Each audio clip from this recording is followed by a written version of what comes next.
बाप और बेटे और उसके नाम से आमीन। मसीह में आप सबकी सलामती हो। आज हम साल के दौरान 15वें हफ्ते के पीर की तलावतों पर ध्यान व ज्ञान करते हैं।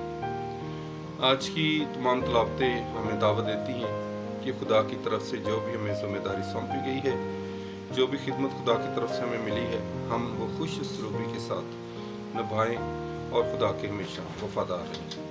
आज की पहली तलावत यशायाह नबी और उसका पहला बाब और आज की अंजील मुकद्दस मत्ती की अंजील और उसके 10वें बाब में से ली गई है। यशायाह नबी सदोम और अमूरा के लोगों से मुखातब होकर कहता है कि खुदावंद का कलाम सुनो, कि खुदावंद तुम्हारी कुर्बानियों से खुश नहीं है। इन बछड़ों, बैलों और बर्रों और बकरों का खून रायगा ना बहाओ, बल्कि खुदावंद फरमाता है कि दिल से अपने आप को पाक और साफ करो और सारे बुरे कामों और रविशों से बाज आकर खुदा की तरफ रजू लेकर। आज हमने भी अपनी जिंदगी पर गौर करना है। यशायाह नबी आज हमसे भी मुखातिब है कि हम कहीं दिखावे के काम तो नहीं करते। ऐसा ना हो कि जिस तरह खुदा यीशु मसीह ने कहा कि बरगजीदे तो बहुत है लेकिन उनके दिल उनसे दूर है।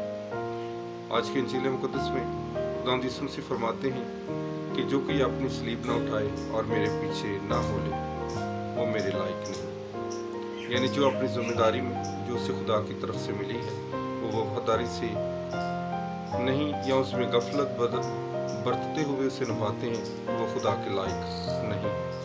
हम ये अहद करें कि हम अपनी तमाम तर जिम्मेदारी में मजबूत और वफादार रहें ताकि हम सब मसीह के लायक बन सकें। ज़रूर है कि जिस बुलावे के लिए खुदा ने हमें बुलाया है, जिस मकसद के लिए खुदा ने हमें ज़मीन पर भेजा है, हम उस मकसद को भी जानें।